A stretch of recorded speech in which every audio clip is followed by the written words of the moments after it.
studio, and we've been talking about the 2019 African Games. We're talking about gymnastics. Nigeria will be making a return after a long time of absence. And you heard the president say he's confident they can win medal. But he talked about infrastructure. And is there anywhere that infrastructure is not a problem? Is it football? Is it boxing? As easy as long jump that you need a board and sand, or high jump that you need poles and foam. Or pivot. Is there anywhere? We have it's a big issue. I mean, when it comes to taking care of infrastructure, it's not as if we don't provide them. These things are provided. But sometimes you ask yourself, what is the level of maintenance that we give to the kind of maintenance we do? Sometimes the best maintenance for us is just lock it up there. Yeah. Nobody is using it. They say they just bought it new. Nobody should go there, lock it up. 3-4 years down the line, you bring and you find out that a lot of the things that was provided, we've had it. It was left to rot. Story. I traveled with Warriors to Ghana. Ghana hosted the Nations Cup in 2000. Yeah. We traveled to Ghana around 2016, 2017, thereabout, Warriors, and the same stadium. The TV that was in the dressing room in the stadium in Kumasi, or in the Jan Stadium in Kumasi, the TV was still working. They had like 10 showers in the dressing room. Those showers, each of them was still, the players used it, and they're still using it. Yeah. And you ask yourself, the same stadium, the same ground that was refurbished for the Nations Cup, National Stadium Sudlere. What is the story of the National Stadium Sudlere? That's just the difference. And you ask yourself, what is it that others are doing that we are not doing right? And we just allow it to rot. Something simple as, having a stadium facilities. Eyimba will play on Sunday behind closed doors. Look at.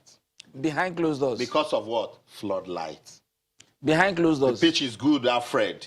So you see, each time I talk about these things passionately on TV, someone will be saying, what's wrong with Austin? Alfred, when you say stadium facilities, if only they know how much. So take stadium out of it. Sporting arenas, sports centers. I went to Yaoundé, where they play table tennis, where they do their boxing gym.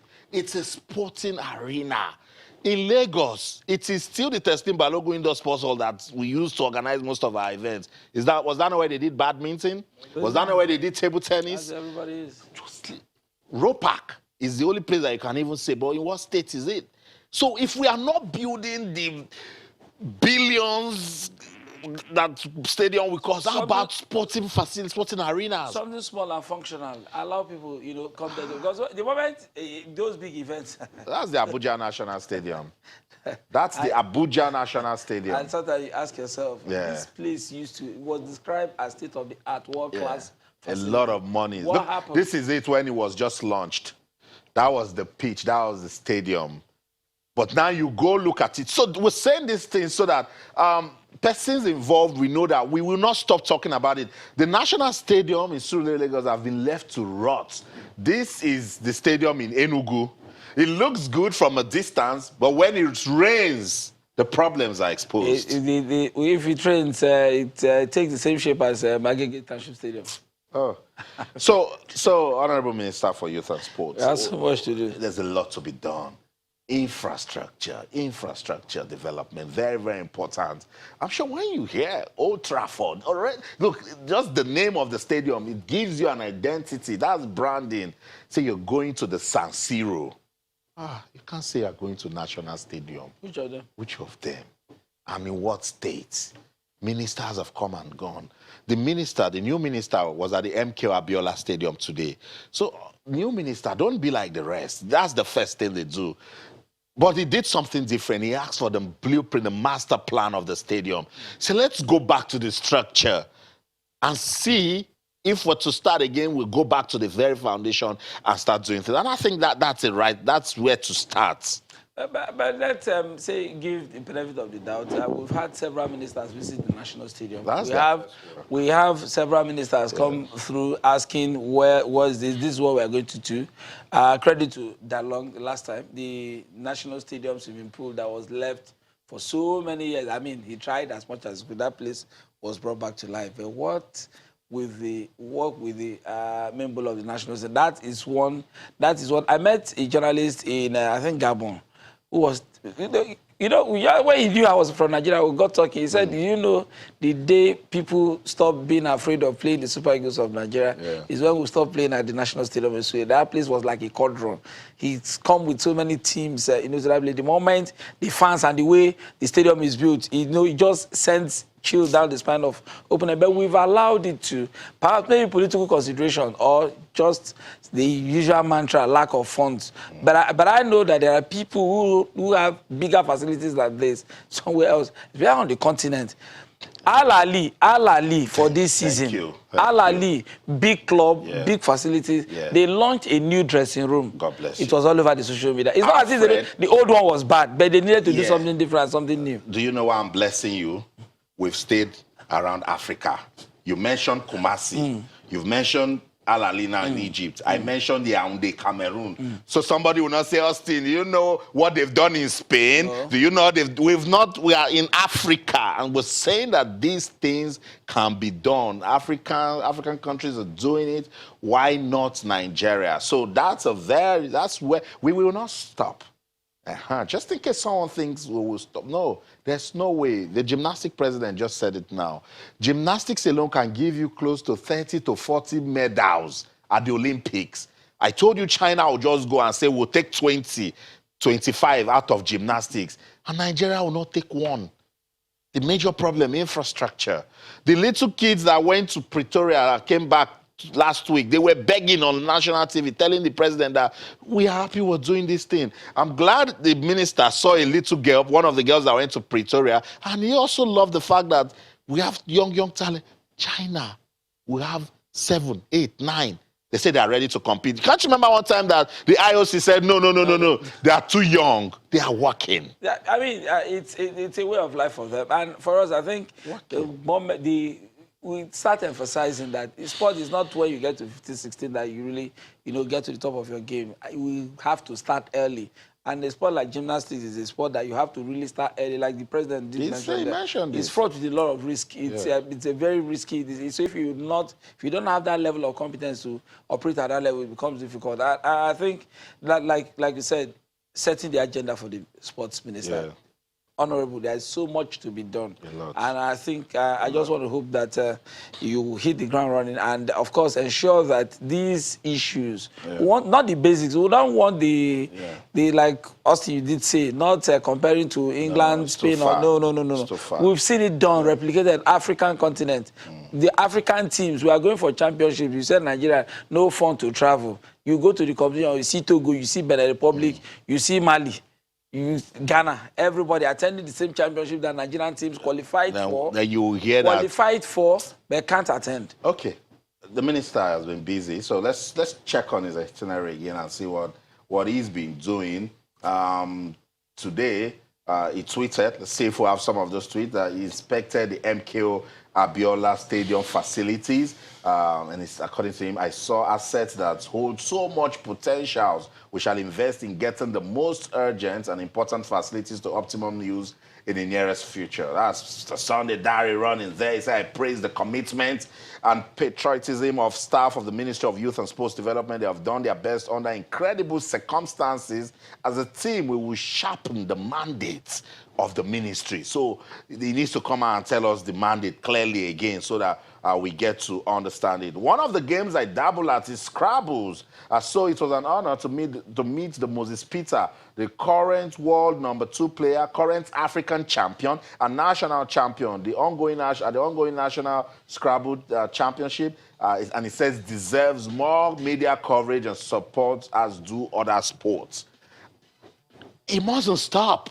I love this momentum because he's now saying sports, which is good. He's talking about Scrabble. You know the story of Scrabble. And by the way, Honorable Minister, there's little the media can do. It is what the Federation does that we will report. It's not for you to set agenda for this. When they have events, of course, they get mentioned. If you sit down and the association is not doing anything, I'm sorry, there's little or nothing anybody can do about it. That's what it is. That's it with that tweet on the MKO Abiola Stadium. And I love what he said about that as a ministry, they will sharpen the mandate of the ministry. So we get to know. And that one on the young gymnast, he said, at the indoor hall, an 8-year-old Miss Stephanie Onusiruka exhibited great skills. She treated us to a gymnastics routine. She recently won gold in Pretoria, South Africa at the African Club Championship. She introduced me to her teammate. She's one to watch. He has seen Scrabble. Now he's talking about gymnastics. And he said the media should give attention to other sports. So our charge to the ministry is get other sports working too. Alfred, won't you talk about them? I mean, we'll talk about them. Yeah. The ones that we've mentioned earlier on the program, the volleyballs, the badmintons of this world, the swimming. handball. These guys they've been doing something. Yeah. They've been busy. They've been, even with the lean resources and the rest of them, they've been trying to get corporate Nigeria to back what they're doing. So, well, we also did mention judo. The big sponsors they had in the past, NMBs and the rest of them, they're no longer coming with the money to put this together. You ask yourself, we'll wait for the National Sports Festival, maybe the Youth Games, and you look for a coach that's not done anything for the last 2-3 years. Please give me the list of your 5 best judokas, because we have to have the National Sports Festival for medal-winning purposes. We just do, and it ends there. It becomes difficult. That's why I said we just have to find a way of, ensuring that we allocate resources to for events for this, some of these associations. So what the media needs to do, we must jump on that function that says we're watchdog to the society, monitor the activities of the federation, of the ministry. Yesterday, Alfred, I said the sports council, if they are not doing anything, scrap it. Let it go, so that you focus on where you know that if you put objectives, you get to meet it. Let's get on with the show. Let me take you back to the African Games before we go to the CAF Confederation Cup and let you see the table, what the table looks like. But Nigeria added silver in the team table tennis today. That's it right there. Alfred, look at it. They started together. When the whistle went off, everybody started. Those who can swim, but look at Egypt, South Africa, Algeria, Morocco, Tunisia. They've dominated but is that not, is it not a testament of the country that has invested in sports? No, we'll take our time. We'll get there. We'll get there. We'll get there. So there you go. Our area of strength is we've not reached there. When we'll get there. So we should add 1 silver now. Okay. It's 1 silver for the team table tennis. They lost to Egypt before we got into the live show. 3-2. They were losing 2-0. They fought, came back 2-2, and then ended 3-2. So that'll be 7 medals for Nigeria now. But look at Egypt up there with 64 medals, 19 gold, 27 silver, 18 bronze. Everybody, look at it. We don't need to say much. They were given 6 months. They put a world. Did you watch any of the AFCON game and say, this stadium, they need to fix something? Or they've not finished the work. And the stadium, don't even think of it. The stadium did not belong to the Egyptian clubs, universities. That's where the nations come. Private and club ownership come together, and that's what it is. Let's take the pressure off the government. The government cannot do everything, but there must be accountability. We must have credible leadership, because everything rises and falls on leadership. So some organization will not just come and carry billions of naira and put in a federation that they don't trust. So we must have the right leadership. I just thought I should show you that medal table. And so you say, I will say every time that Austin and his analysts, they are too hard on Nigeria, Egypt, you saw, South Africa, you saw, Algeria. So all of those countries that you saw on top of Nigeria, tell me one that we've done more in terms of investments. You see, it's what you sow, you reap. That's what it is. Let's get to the CAF Confederation Cup now. It will be busy on Sunday. Let me give you the first leg results that happened in the CAF Confederation Cup. Santoba Conakry of Guinea, they played 3-3 with Niger Tornadoes. And so they won 5-4 via penalties. And so it's all over, Alfred, for Niger Tornadoes. Surprisingly for me, Tornadoes scored only 1 goal at home in Kaduna when the first leg was played. To score 3 goals on the road, I mean, beats me. Why didn't you get the goals here? Just scored 3. I mean, just 3-all. And they opened the scoring in Guinea. Eventually, the host had to come from behind. It ended 3-all. Painful way to exit to exit the tournament. Yeah. If you had held on any 3-2, they would have qualified. Remember, So that's what I told you when we talked about them last week. I said they need to believe because they're looking at it, their confidence needs to come alive. And at the point they realize that, wow, if we lose this, it's all over. That means that lost the it. 4 teams we have on the continent, 1 out already. In the first round, not good enough. Not good. Yeah. So Tornadoes, they will have to come back and really first they need to come back to the league. NNL. Because I'm saying they need to come back to top flight football. They'll come back to the NNL. Yeah. I think their next objective is to see how they will come back from NNL to back to the LMC, back to the MPFL, where I think they truly belong. Yeah, so that's it. Today's result, Santaba Conakry of Guinea, 3. Niger Tornadoes of Nigeria, 3. But on penalties, the home team won. And Alfred that's aggregate, not on penalties. On aggregates, yeah, because they lost the first leg. They lost the first leg. Yes, set the record straight on aggregates, yeah. Because sometimes when they still forget it's over 2 legs, and it's not just a straight down. But big match for Kano Pillars when they take on Asante Kotoko, because the first leg ended 3-2. And again, you're almost tempted to say the same thing you said about Niger Tornadoes, that if you're winning at home, you need to win well. So when they were scoring, they should have avoided conceding. Yeah. I mean, this is a very tight road for Kano Pillars, but I know they have Kano Pillars have big players in their ranks, and they've been doing. But I'm a bit worried. I'm looking through the social media, Twitter, and the rest of that. So many Kano Pillars players interested in taking selfies and posting on it. I mean, you need total concentration in this game. This is a game that they know that they are progressing this competition depends on the result they get in this game. There is no easy game when it comes to Nigeria versus Ghana, and the one that the Ghanaians came here and really gave it a good fight. Yeah. Scoring and losing now the 3 goals to 2, and nothing stops us. Yeah. Nothing stops Kano Pillars from going to Kumasi and score. One thing that you have working for them, the fans in Kumasi, they have, when it comes to supporting their team. First, from the hotel. I've traveled to Rangers to Kumasi to see a game. The hotel in the morning, the waiters, everybody will put in on Kumasi and Asante Kotoko jersey. That's where the psychological welfare starts from. Yeah, and Alfred, don't forget, it's not Kano Pillars and Asante. No, it's Nigeria. It's Nigeria versus Ghana. It's Nigeria versus Ghana. As the guy is going to the stadium, he knocks on his neighbor's door. Let's go. The Nigerians are in town. We are playing Nigeria, so it's going to be very. But they can take motivation from Niger Tornadoes that they scored 3 away from home. They scored 3 goals. That's why I said they have their work cut out. They really need that killer instinct that they had. Yeah. In the league, in the playoffs, okay, they came so close. But on a decent side, when they want to win, they will win. When they want to play, when they are in the element, they play good football. They play very well. So they have to really, their mentality has to be right. Yeah. They should know that the work that they have before them is to progress to the next round, and everybody should work towards that goal. That's a very simple objective. Just don't get out of the competition. It will also be a serious task for Eimba. Yeah, though their confidence level has increased because they know they are playing in a bar, but no fans.